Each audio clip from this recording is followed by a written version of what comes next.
Bueno, vamos ahora a situarnos, hermanos, en términos generales de lo que nos plantea el segundo libro de Samuel. ¿Mm? Hemos visto que en el primer libro de Samuel, los dos relatos finales de estos dos personajes que encontramos en el primer libro de Samuel terminan contraponiéndose, terminan siendo figuras opuestas e historias opuestas. Por un lado, el personaje llamado David siguió una carrera brillante en ascenso, que evidentemente lo catapultó a ser una figura de gran relevancia en la literatura historiográfica de Israel. Y Saúl se precipitó cada día más a un trágico final. Realmente la forma en que Saúl muere es una muerte, es una forma que también existen dos tradiciones al respecto, pero que este final es muy lamentable, ya que su final se describe de manera dramática en el último capítulo del primer libro de Samuel que estamos ubicados, y ahí se narra la historia de la muerte de Samuel y de su hijo, de sus hijos, principalmente de Jonatán, en la batalla de Gilboa, en el capítulo 31 del libro de Samuel. Y dice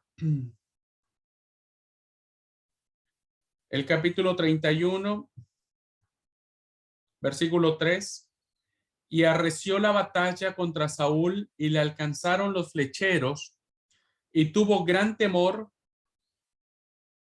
de ellos. Entonces, fíjense cómo muere Saúl en esta tradición, versículo 4: entonces dijo Saúl a su escudero: saca tu espada y traspásame con ella, para que no vengan estos incircuncisos y me traspasen y me escarnezcan. Mas su escudero no quería porque tenía gran temor. Entonces Saúl tomó su propia espada y se echó sobre ella, y viendo su escudero a Saúl muerto, él también se echó sobre su espada y murió con él. Así murió Saúl en aquel día, juntamente con sus 3 hijos, sus escuderos y todos sus varones.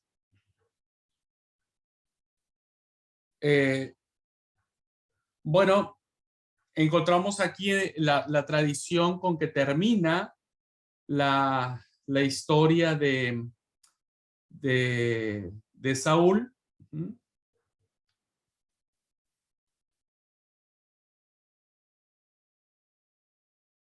Y que el segundo libro de Samuel iniciará con una segunda tradición de la muerte de Saúl.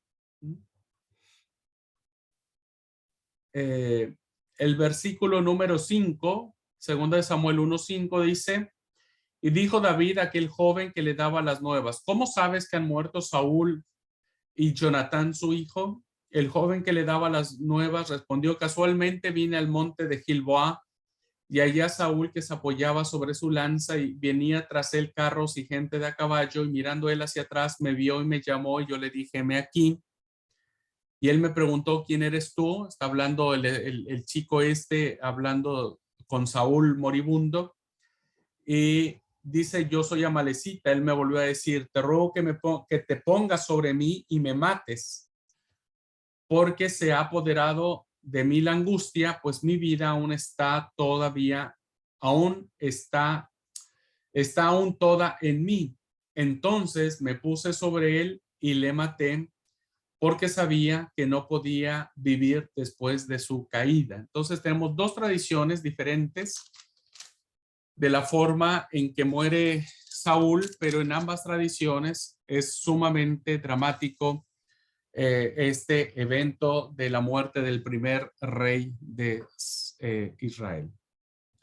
Ahora, situémonos entonces, hermanos, en el segundo libro de Samuel, porque el segundo libro va a iniciar precisamente insertando una vez más la muerte de Saúl, la forma en que muere Saúl, pero abrirá el libro de Samuel, hermanos, con un bello cántico fúnebre, una endecha fúnebre que se le conoce, ¿no? Una poesía maravillosa, un cántico este, que está escrito en el libro de Jacer, un libro perdido de la literatura hebrea. Y este canto fúnebre, esta endecha fúnebre, que es un poema muy hermoso, David lo entona para lamentar, sí, la muerte de Saúl, pero mucho más la muerte de su gran amigo Jonatán. De ahí la expresión que aparece en la endecha en el versículo 19 del capítulo 1, donde dice, ha perecido la gloria de Israel sobre tus alturas, como han caído los valientes. Esta es una expresión de profundo dolor que encontramos, que así abre el libro, el segundo libro de Samuel, haciendo un homenaje, diríamos, a un compañero muy importante para la vida de David, que fue Jonatán, el hijo de Saúl. Amaba David a Jonatán más que a sus propias mujeres. Había una, un amor muy real, no desde el punto de vista como hoy lo quieren ver los que defienden el matrimonio igualitario. No era un amor en ese sentido, ¿no? Sino era un amor profundo de dos personajes que entendían la vida y que disfrutaban la vida de la misma manera. Bien, así abre el libro, el segundo libro de Samuel. Y después, hermanos, a partir del segundo capítulo, ¿no? Vamos a encontrar dos cosas importantes, que es muy importante, válgase el pleonasmo, dos cosas importantes que son muy importantes. Dos situaciones que son muy importantes para la historiografía, esta línea que estamos siguiendo de la historia, porque el resto del libro va a estar dedicado por entero a narrar la historia del reinado de David. Segundo libro de Samuel va a ir en función de la narrativa de los hechos que se sitúan básicamente, hermanos, en todo el reinado de David. Primero lo vamos a encontrar siendo proclamado en el reino del sur, que ese fue el primer reino que lo va a reconocer como rey. En el capítulo 2, versículo 4, estamos ya en el segundo libro de Samuel, vamos a encontrar que el historiador sitúa a David siendo rey sobre Judá. Dice el versículo 4, y vinieron los varones de Judá y ungieron a David, y ungieron allí a David por rey sobre la casa de Judá. Versículo 11, 2:11. Y fue el número de los días que David reinó en Hebrón sobre la casa de Judá, 7 años y 6 meses. Durante este tiempo, hermanos, durante 7 años, David ejerció su reinado primeramente en el reino del sur. Y lo reconocen como rey a David. Evidentemente, David y Saúl no eran familiares, ¿no? No venía una descendencia hereditaria por familia, sino que ahora David es proclamado primero rey de Judá. Y después vamos a encontrar a David siendo proclamado rey del norte, del reino del norte. En el capítulo 5, versículo 1, dice así: vinieron todas las tribus de Israel a David en Hebrón. Cuando hablamos de las tribus de Israel, acuérdense que estamos refiriéndonos a las 10 tribus del norte. Vinieron todas las tribus de Israel a David en Hebrón y hablaron diciendo: Henos aquí, hueso tuyo y carne tuya somos. Y aún antes de ahora, cuando Saúl reinaba sobre nosotros, eras tú quien sacabas a Israel a la guerra y lo volvías a traer. Además, Jehová te ha dicho: tú apacentarás a mi pueblo Israel y tú serás príncipe sobre Israel. Vinieron pues todos los ancianos de Israel al rey en Hebrón, y el rey David hizo pacto con ellos en Hebrón delante de Jehová, y ungieron a David por rey sobre Israel. Era David de 30 años cuando comenzó a reinar y reinó en total 40 años.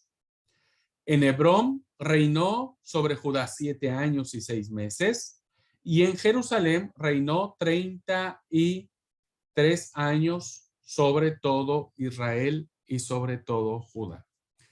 Entonces, el libro, hermanos, va a empezar a plantear cómo se empiezan a originar lo que se le conoce como el Reino Unido. Unido. Si bien es cierto, Samuel logró unir las diferentes tribus en torno a su figura, Saúl no. Estamos leyendo ahora segundo libro de Samuel 5, del 1 al 5. Fue el que leímos. Si bien es cierto, Samuel une a las 12 tribus en torno a su figura, Saúl también, pero no logra unificar plenamente, no logra unificarlo, porque si se dan cuenta en la lectura que acabamos de leer, el pueblo sí reconoce a Saúl, pero al que le echan las flores o a quien reconocen como una figura importante era a David. Y entonces vemos que empieza a establecerse cómo David hace un gobierno tratando de unificar los dos reinos. Lo logra no en su totalidad, porque como vamos a ver, hubo siempre guerras internas. No solo hubo guerras hacia afuera, sino también hubo guerras internas. Estas narraciones que se encuentran, hermanos, en el segundo libro de Samuel, van a presentar a David como un guerrero valeroso y hábil. Será muy importante esta figura, hermanos, la figura del guerrero en la persona de David, siendo un gran estratega, porque fue él quien extiende y consolida el reino en la lucha contra los enemigos externos, principalmente contra los filisteos. Nosotros vamos a encontrar una lucha que David va a plantear siempre contra los filisteos. Encontraremos esta narración en el capítulo 5, versículos del 17 al 25, donde hay una gran derrota hacia los filisteos. Los filisteos, hermanos, era un pueblo costero, era un pueblo muy poderoso, era un pueblo guerrero, un pueblo que tenía el monopolio del hierro y que evidentemente esto le daba a ellos la capacidad de crear las armas necesarias para poder destruir a cualquier pueblo que se le enfrentara. De allí la importancia de reconocer a David como un gran guerrero que logró derrotar a los filisteos.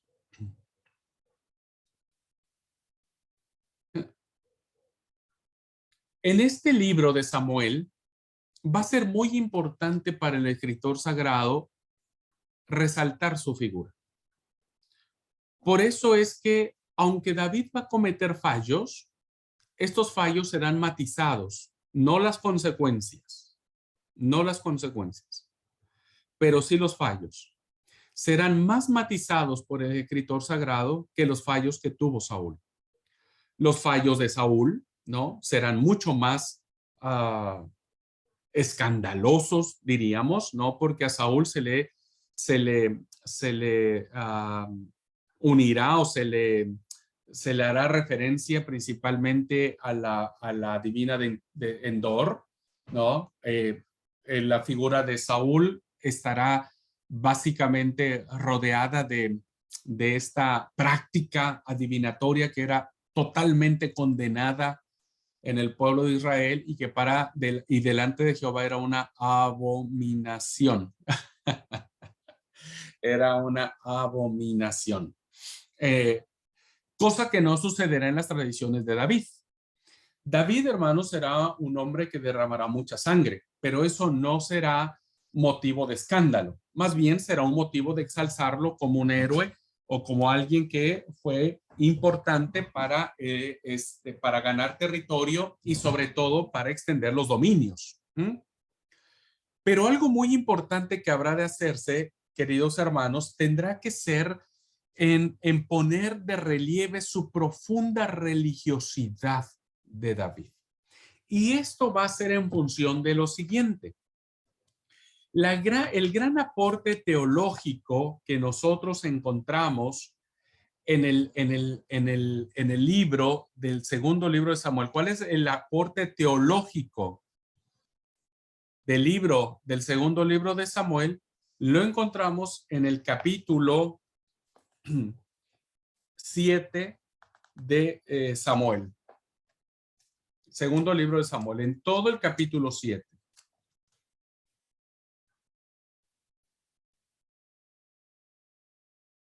Y no vamos a leerlo todo, estoy viendo cuál es el versículo que quiero que leamos.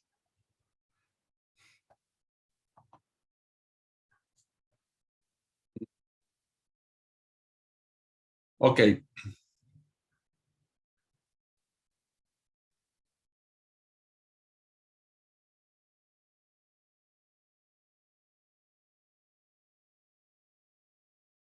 Bueno, vamos a leer el del 8. Capítulo 7, el versículo al 8. Estamos ante la presencia del profeta Natán, que va a afirmar el trono de David. Esto es muy importante, hermanos, para la historia sagrada, porque finalmente será en esta tradición que se basará sobre la línea davídica. Dice el versículo 8, capítulo 7, versículo 8 del segundo libro de Samuel. Ahora pues dirás así a mi siervo David, así ha dicho Jehová de los ejércitos, yo te tomé del redil de detrás de las ovejas, para que fueses príncipe sobre mi pueblo, sobre Israel, y he estado contigo en todo cuanto has andado, y delante de ti he destruido a todos tus enemigos, y te he dado nombre grande como el nombre de los grandes que hay en la tierra. Además, yo fijaré lugar a mi pueblo Israel y lo plantaré para que habite en su lugar y nunca más sea removido, ni los inicuos le aflijan más como al principio. Desde el día en que puse jueces sobre mi pueblo Israel, a ti te daré descanso de todos tus enemigos, y asimismo Jehová te hará saber que él te hará casa. Promesa. Y cuando tus días sean cumplidos y duermas con tus padres, yo levantaré después de ti a uno de tu linaje. De aquí se desprende, hermanos, la tradición que tuvo el pueblo de Israel, pueblo judío, como quieran llamarlo, ¿no? De reconocer que solo el linaje iba a venir de la descendencia de David. Dice, yo levantaré, ¿a dónde voy? Ya me perdí. Yo levantaré después de ti a uno de tu linaje, el cual procederá de tus entrañas, y afirmaré su reino. Él edificará casa a mi nombre, y yo afirmaré para siempre el trono de su reino. Esta expresión, hermanos, evidentemente fue una tradición sumamente arraigada en el pensamiento del pueblo de Israel, ¿no? Porque con esta expresión se va a fundamentar lo que es el pacto davídico, el pacto con la casa de David, con la descendencia de David. Y será la base para desarrollar todo el mesianismo que se mirará en la Biblia. Este punto, hermano, será el que encontraremos en la genealogía de Mateo, donde Mateo va a unir la mesianidad o el linaje real de Jesús a dos personajes importantes, a Abraham y a David. Porque David se le prometió que su casa permanecería para siempre. Ese es el pacto que se le conoce como el pacto davídico. Y será un pacto, hermanos, que acompañará a todos los reyes del reino del sur. Como veremos en el libro de los reyes, la monarquía del reino del norte no será por descendencia. Ahí el reino será dado al mejor postor, al más hábil, al más valiente, al que esté más dispuesto a matar al rey en turno. Y no sucederá así en el reino del sur. Todos los reyes de Judá serán descendientes de David. ¿Dónde se funda esta acción? En esta tradición que aparece en el libro de Samuel. Ahora, ya que hemos fundamentado que el propósito teológico, no lo olviden, el propósito teológico que encontramos en el segundo libro de Samuel es establecer el pacto davídico de que la casa de la descendencia de David, ¿no?, sería el linaje real en el que nacería el Mesías. Ahora, este pacto o este propósito teológico evidentemente tendría que venir acompañada con tradiciones que sustentaran la religiosidad de el rey David. Y entonces vemos en el capítulo 6 del segundo libro de Samuel, versículo 14, donde vemos cuando David trae el arca del pacto a Jerusalén, ¿no? Finalmente llega a Jerusalén después de pasar por algunas otras manos. Finalmente el arca del pacto llega a Jerusalén y vemos cómo la tradición bíblica va a retratar a David como un hombre con un profundo sentido sacerdotal. Ve el versículo 14, segunda de Samuel 6:14. Dice, y David danzaba con toda su fuerza de delante de Jehová, y estaba David vestido con un efod de lino, una vestidura sacerdotal. Encontramos, hermanos, a un David, ¿no?, que hace una danza litúrgica que evidentemente muestra la alegría a ver, no es una danza, hermanos, no es un baile producto de tomar una cerveza, sino más bien es un baile que denota un gran y profundo sentido religioso, piadoso. Y lo más interesante es que la tradición va a retratar a David como alguien que está vestido con vestiduras sacerdotales. Entonces, desde ahí van a establecer, hermanos, que esta figura será una figura muy ligada al templo y a Jerusalén. Versículo 21 y 22. Vemos que las tradiciones están estableciendo o retratando a David como un hombre profundamente religioso, más que sanguinario, más que derramador de sangre, más que de guerrero, más que de guerrillero, diríamos, lo van a retratar como un hombre de fe. Versículo 21 y 22 del capítulo 6 dice, entonces David respondió a Mical, fue delante de Jehová, quien me eligió en preferencia a tu padre y a toda tu casa para constituirme por príncipe sobre el pueblo de Jehová, sobre Israel. Por tanto, danzaré delante de Jehová y aún me haré más vil que esta vez y seré más bajo a tus ojos, pero seré honrado de delante de las criadas de quien has hablado. Evidentemente hay una expresión muy religiosa, muy piadosa ante la crítica que tiene de su esposa Mical sobre la actitud que él ha tomado, y él justifica la actitud, ¿no?, la actitud que él ha tomado sus gestos, sus danzas, su euforia, su alegría, su reconocer la presencia de Jehová en el arca de la alianza, la justifica diciendo que no fue él quien ha sido elegido, sino que Jehová lo eligió por encima incluso del propio Saúl. Esto, queridos hermanos, va a ser la constante que nosotros miraremos, porque será una constante de la religiosidad de David que los profetas que van a ministrar o van a trabajar en aquel tiempo van a ser muy cercanos al rey, van a estar muy cercanos al rey.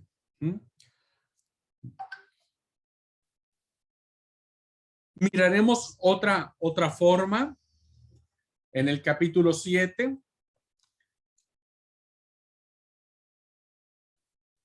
Versículo 18.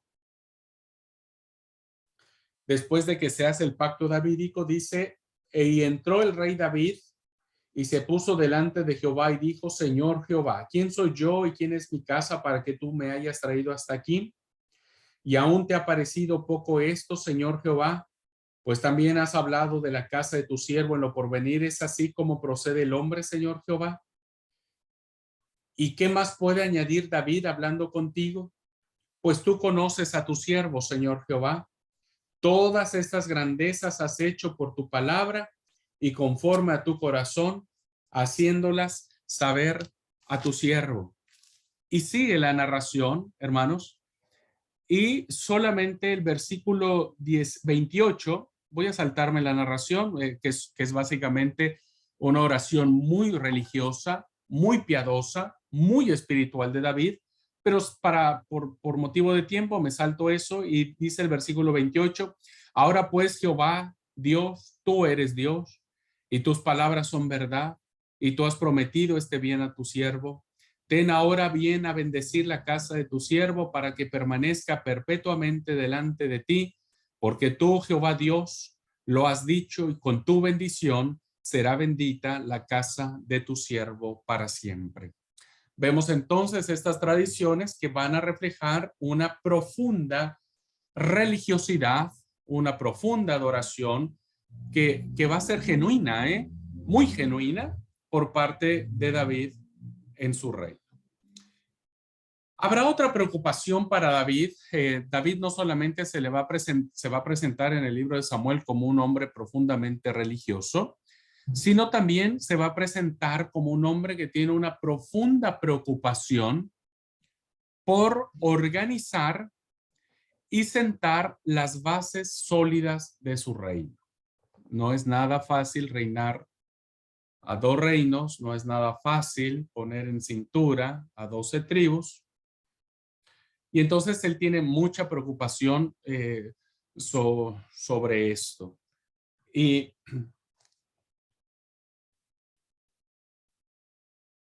dice el capítulo 8, versículo 15 al 18. Y reinó David sobre todo Israel, y David administraba justicia y equidad a todo su pueblo. Joab, hijo de Sarvi, era general de su ejército, lo nombró como general de su ejército a Joab. Josafat se convirtió en su cronista, en su biógrafo, diríamos. Sadoc y Ahimelech los constituyó como sus sacerdotes, la parte de su clero, ¿no? Y Seresías se convertiría en su escriba, que estaría escribiendo ya para estas épocas, hermanos. Evidentemente había ya un gran sentimiento de la escritura. Versículo 18 dice, Benaía, hijo de Joaída, estaba sobre los cereteos y peleteos, y los hijos de David eran los príncipes. Es decir, David tuvo la visión también de empezar a organizar a su pueblo con todas estas burocracias o con todas estas instituciones. Eso lo vamos a ver con todas las narraciones que aparecen en el segundo libro de Samuel. Desafortunadamente, estaba leyendo yo segundo libro de Samuel 8 del 15 al 18, donde vemos la organización del 15 al 18, donde vemos la organización que tenía David para reinar sobre estos dos pueblos, o reinos, diríamos, que evidentemente no era nada fácil. Entonces, para él era importante decir, bueno, necesito poner sacerdotes, necesito poner escribas, necesito poner generales, necesito poner cronistas, necesito poner toda una institución, toda una organización gubernamental para mantener en orden y en unidad a los reinos. Ahora, desafortunadamente, hermanos, el libro de Samuel tampoco calla. No digo, no hablo desafortunado en el sentido de que, ay, tendríamos que haberlo ocultado, sino más bien desafortunado en el sentido de lo que tuvo que pasar David para, uh, en cuanto a su reino.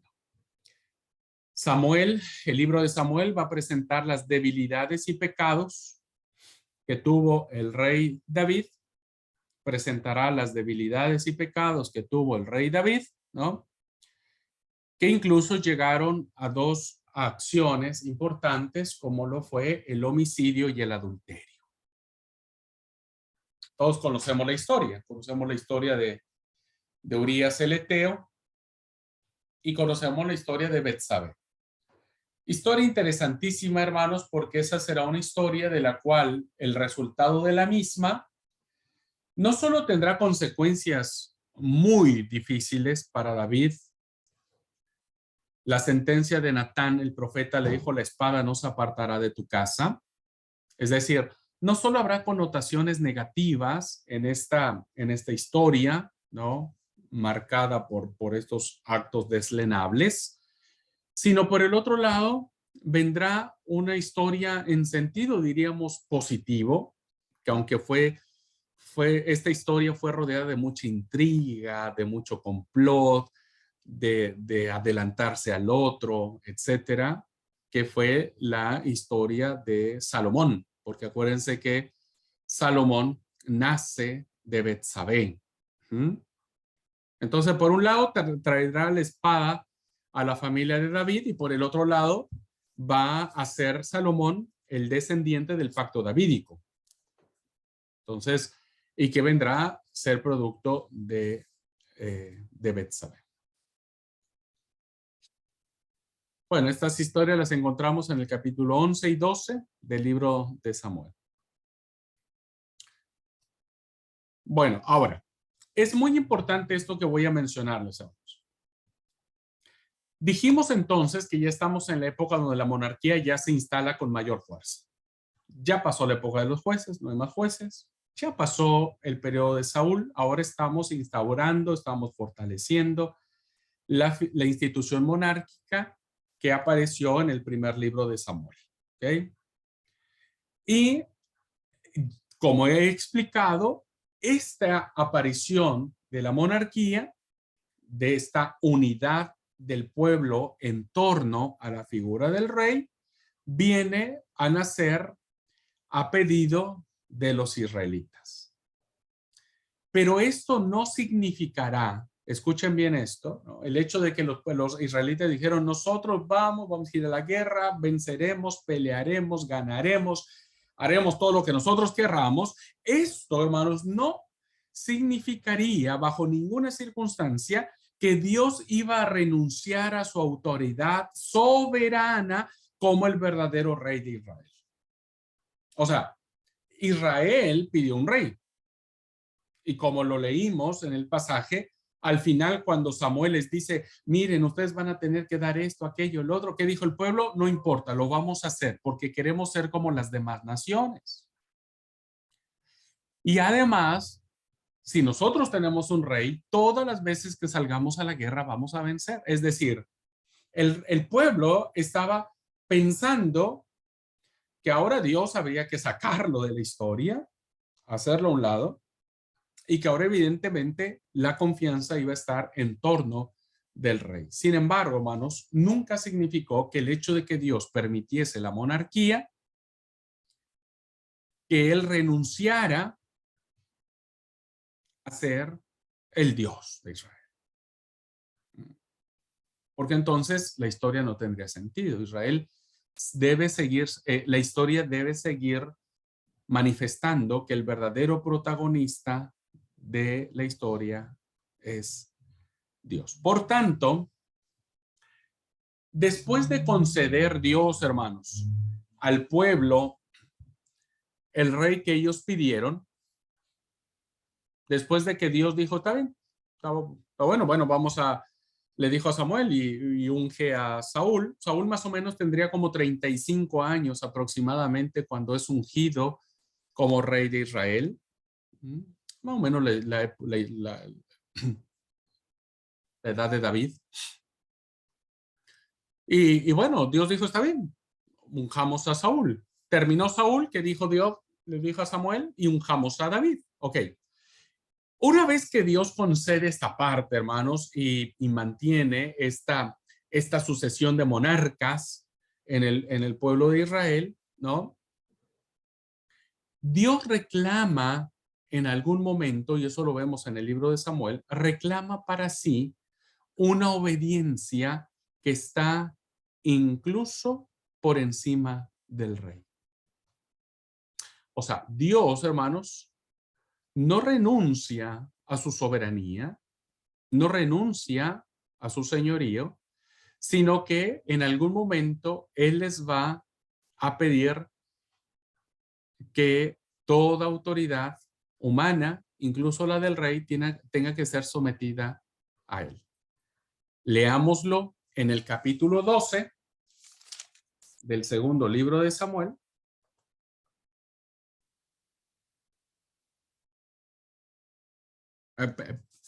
Perdóname, en el primer libro de Samuel, no es en el segundo, primer libro de Samuel, capítulo 12.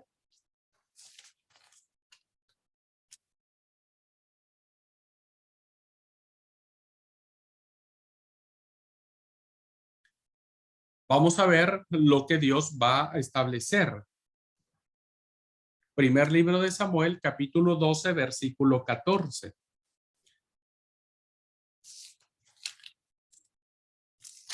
Voy a leerlo primero en Reina Valera y después quiero leerle en esta otra versión. Bueno, si alguien tiene otra versión puede leer. Voy a leer Reina Valera, dice, si temiereis a Jehová. Bueno, el 13, vamos a leer el 13, versículo 3. Ahora pues, he aquí el rey que habéis elegido, el cual pedisteis, ya veis que Jehová ha puesto rey sobre vosotros. Versículo 14. Si temiereis a Jehová y le sirviereis y oyereis su voz y no fuereis rebeldes a la palabra de Jehová, si tanto vosotros como el rey que reina sobre vosotros, servís a Jehová vuestro Dios, haréis bien. ¿Alguien tiene otra versión? Dios habla hoy, NBI. Hermano, Dios habla hoy, pero no me acuerdo la cita. Estamos en primer libro de Samuel, capítulo 12, versículos 13 y 14. Muy bien, ahí busco. Primera de Samuel. Capítulo 12, versículo Ajá. 13 y 14. Muy bien, hermano. Ahí voy a leer, ¿sí?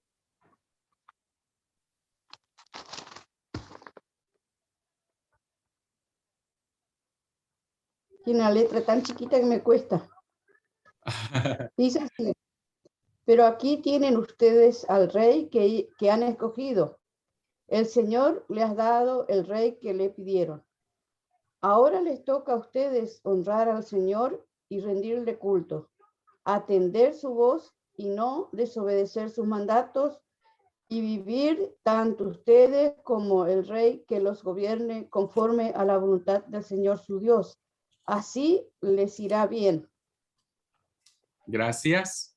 Ahora entonces, dice el Señor, les toca a ustedes honrar al Señor y rendirle culto, atender su voz y no desobedecer sus mandamientos. Tanto el rey que los gobierne como ustedes tienen que hacer la voluntad de Dios. Es decir, que nosotros estamos ante la presencia de un rey soberano, Dios, que no renuncia a sus mandamientos, que reconoce la monarquía, pero que incluso pide y exige que el mismo rey se someta a su voluntad, se someta a su dominio, se someta a su soberanía.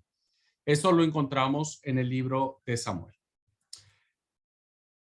Bien, ¿qué son las grandes contribuciones que encontramos en este libro? ¿Okay?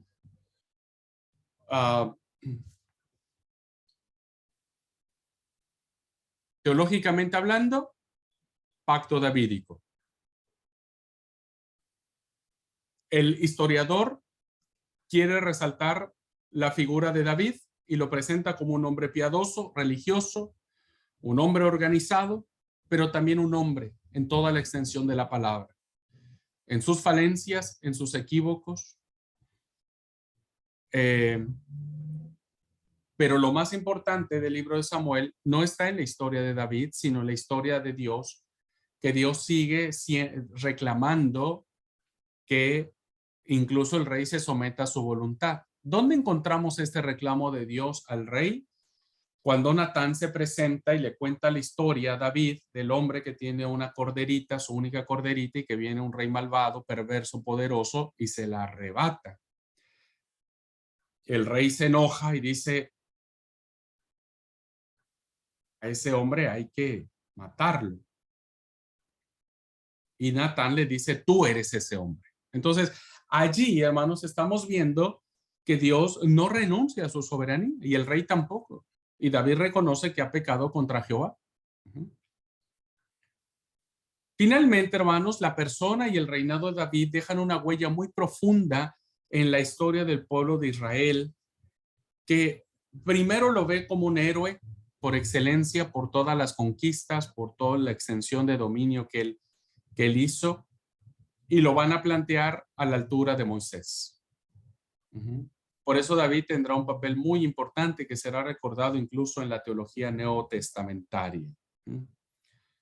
David entonces se va a convertir en el paso de los años en la figura del prototipo y la prefiguración del Mesías. E incluso esta expresión alcanzará hasta el Nuevo Testamento, diciendo que el Mesías vendría del linaje de David, ¿no? Y las profecías dirían que se sentaría en el trono de David, su padre. Entonces David, hermanos, se convertirá, su figura, su persona, se convertirá en alguien que es como elegido de Dios, que vendrá a cumplir las grandes promesas del Señor a su pueblo Israel. Y de ahí la importancia del segundo libro de Samuel y la importancia de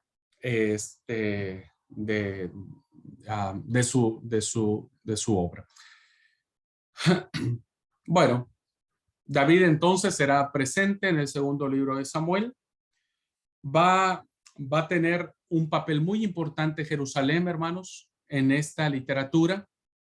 Y no pierdan de vista Jerusalén. Hoy solamente lo menciono. Pero Jerusalén va a tener un papel muy importante en el segundo libro de los Reyes, en los libros de los Reyes, perdón, en los Salmos y en los libros proféticos. Jerusalén, de pasar de ser a la ciudad santa, la ciudad donde está la presencia de Dios, se convertirá en una ciudad donde permite el pecado, donde se hacen las peores conductas del ser humano y que los profetas condenarán con toda su intensidad. ¿Okay? Muy bien, hermanos. Entonces, así como terminamos el primero y segundo libro de Samuel, de manera muy general, ¿no es cierto? Planteando solamente los autores, las fechas, los eventos más importantes, los propósitos, las contribuciones teológicas, las intenciones narrativas que tiene el historiador sagrado al establecer las figuras tanto de Samuel, de Saúl, de David. Y esto, hermanos, dará paso a la siguiente fase que vendrá cerca del reino dividido, ¿no? Diríamos, hasta acá el reino está unido, pero después el libro de los reyes, voy a tratar de que no sea tan pesada la clase. Vamos a ver los reyes del reino del norte, los reyes del reino del sur, quiénes fueron buenos, quiénes fueron malos, qué reyes son importantes, ¿no? Y vamos a hacer, no lo pienso abordar como tal, pero sí voy a ubicar más o menos qué profetas estuvieron en cada uno de estos reinos, de estos reyes. En fin, vamos a hacer un panorama interesantísimo de lo que es la historia de Israel en los dos reinos. ¿Okay? Muy bien, hermanos. ¿Alguna pregunta, comentario, duda, equivocación? ¿Fui lo suficientemente claro para establecer cuál es la importancia que tiene el segundo libro de Samuel? Primero y segundo libro de Samuel, pero es una historia, es solo una historia. Acuérdense que antes era un solo libro. Karina dice, empiece todo de vuelta. Es un solo libro, ¿ok? La Septuaginta lo divide en dos por términos prácticos, pero es un solo libro, es una sola historia. Entonces, vean este libro de Samuel como una historia y ubíquenlo primero en la grande figura de Samuel, la grande figura de Saúl, vamos a decirlo, porque evidentemente hubo muchas más tradiciones de Saúl que no se conservaron o el escritor sagrado no quiso meter. Y situémonos con ¿cómo se llama? Con la grande figura de David, ¿ok? Que eso es básicamente lo que trata el libro de Samuel. La monarquía, el inicio de la monarquía, las falencias de los primeros reyes, los costos que tuvo Israel y que vamos a ver con mayor claridad en el libro de Reyes, el hecho de haber querido tener un rey será un clavo y una espina en Israel, pero bueno, y bueno, eso sería. No es difícil.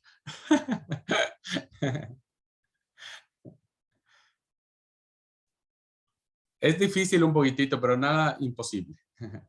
Claro, bueno, quería decir, ojo con pedir algo raro, pedir cosas, porque después hay consecuencias. Sí, sí, bueno, eso, ¿viste? Esa es una gran verdad, ¿viste? Que uno pide a Dios y Dios dice, pero mira, si yo te doy esto, te va a ir así, te va a ir asado, te va a ir... No me importa, Señor, vos dame, dame lo que yo te estoy pidiendo. Es como si le dijéramos, Señor, ayúdame a sacar la lotería, ¿no? Y Dios te dice, pero mira, te vas a volver mezquino, te vas a acabar suicidando, te vas a volver arrogante, te vas a volver... No me importa, Señor, yo quiero hacer. La actitud del ser humano, ¿viste? Ese siempre ha sido. No me importa. Aunque después estamos pagando las consecuencias. Y fíjense algo muy interesante, no es Dios. No es Dios. Ay, ¿por qué me castigas, Señor? Eres un Dios malo, vos me estás castigando, vos estás haciendo... No, no es Dios, no es Dios. Nunca ha sido Dios. Nunca. Hemos sido nosotros y nuestra mala cabeza. Lo que siempre ha sido Dios es que a pesar de nuestra mala cabeza y de meternos en mil problemas, Dios siempre ha estado allí. Dios siempre nos ha amado. Ese es el gran misterio del amor de Dios. El gran misterio de su amor. Dios los bendiga, hermanos. Que tengan un feliz inicio de semana. Cuídense mucho. Les mando un gran abrazo. Nos vemos la próxima clase con el libro de los Reyes.